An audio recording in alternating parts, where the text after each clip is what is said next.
Welcome back. Welcome to day 12.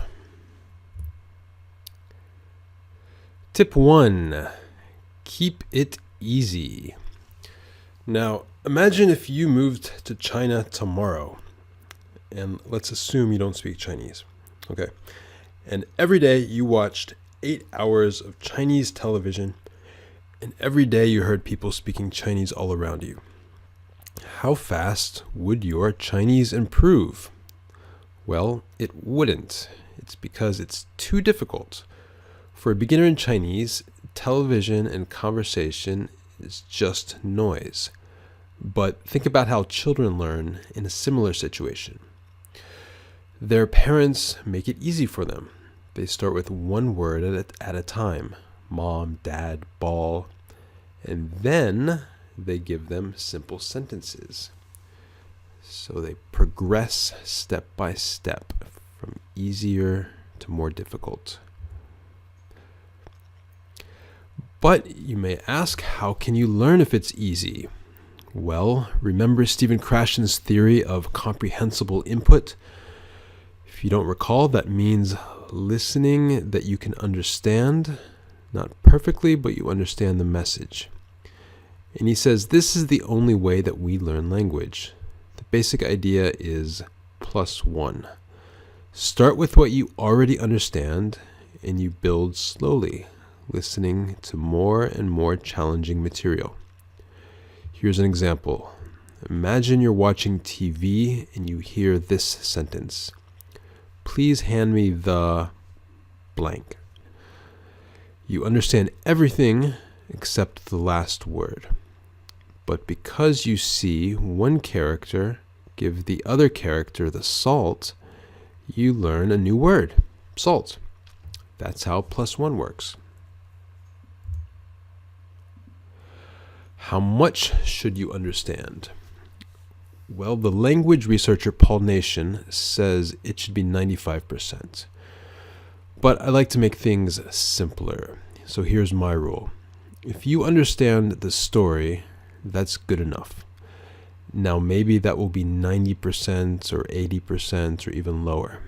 But the important thing is to understand enough to keep it interesting.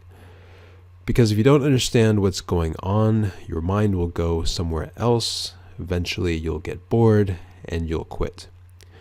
And even if you understand 100%, that's good too, because your brain is hearing or seeing correct grammar and word order and pronunciation, and making these memories deeper and stronger so it'll be easier to speak. The same rule is true for reading and for TV. Tip 2, keep it fun. Never watch something because you feel you should watch it. Trust me, you won't. You'll quit.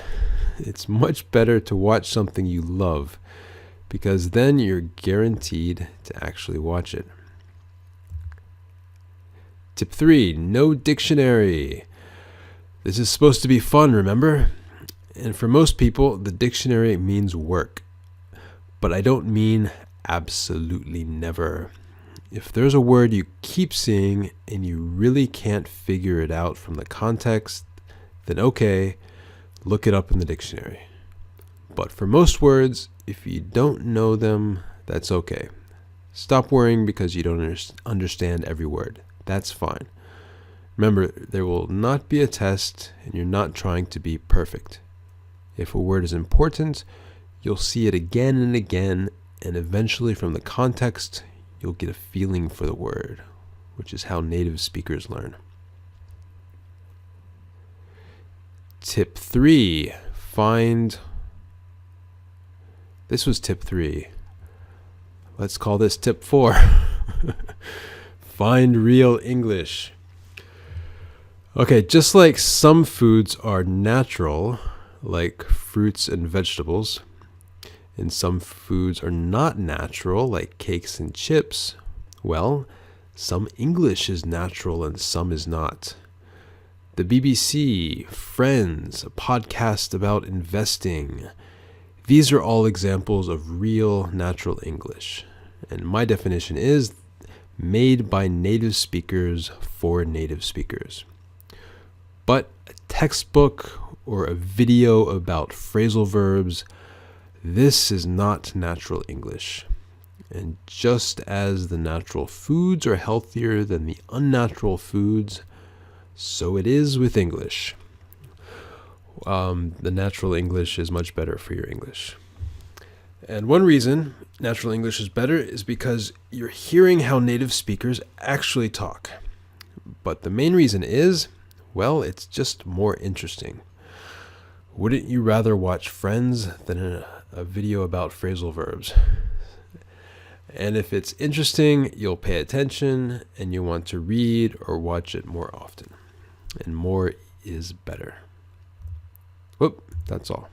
Alrighty, nothing to think about. Unless you want to think about what I just said. Which, okay, there's something to think about. Think about what I just said. And have a good night. And I'll talk to you tomorrow. Bye-bye.